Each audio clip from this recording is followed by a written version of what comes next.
Ito, baka may problema ka rin ganito, hindi nabubuksan yung GCash. Ayan, no. Open lang natin. Ayan, so ganito, ayan, tapos lalabas siya. Hindi siya, ayan, hindi siya tumutuloy, no. Hindi nag-open. Okay, so paano nga ba ayusin 'to? Ayan, click lang natin. Tapos ganito yung problema. Ito, may mga lumalabas tapos ayaw bumukas, ayan, no. Madali lang yung solusyon dito. So, panoorin mo lang. Napakadali lang nito. Punta ka lang ng setting, no? Setting ng cellphone. Ito. Ayan. Click mo lang yung setting. Tapos, scroll mo lang sa baba. Madalas, nandito lang siya sa, sa additional setting. So, ito siya. Additional setting, no? Kapag ka Infinix yung gamit mo, madalas nasa system siya, no? Pero kung may additional setting, check mo sa additional setting. Kung wala dito, system. So, click mo lang tong additional setting. Ayan. As scroll mo lang sa baba, banda sa baba yun, no? Ito, developer option. Ito, ayan, no? Click mo lang yan. So, click lang natin yan. Ayan. Tapos, ito na siya. Ayan. I-off mo lang to, no? So, click mo lang yung off. Ayan. Yan. Tapos, okay na siya, no? Back lang tayo.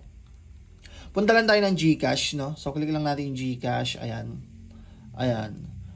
Ayan, okay na. So, pwede ka na maglagay. Ayan, pwede ka na mag-password, no? So, ganun lang siya. Napakadali lang, no? Lagay tayo. So, iano ko lang muna, no? Magpa-password lang muna ako, okay?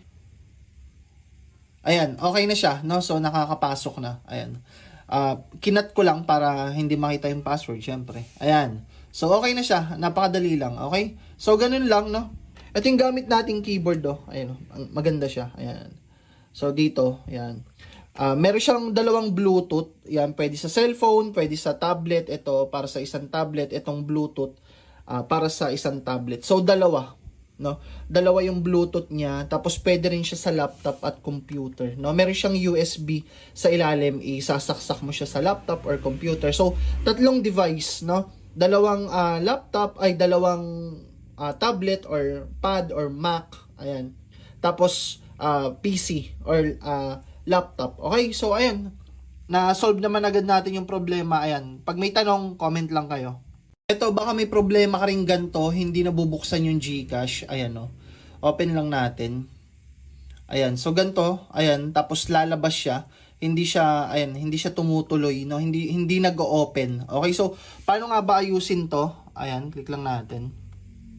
Tapos ganito yung problema. Ito, may mga lumalabas tapos ayaw bumukas. Ayan, no.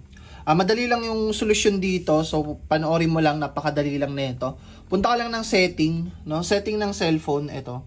Ayan. Click mo lang yung setting. Tapos, scroll mo lang sa baba.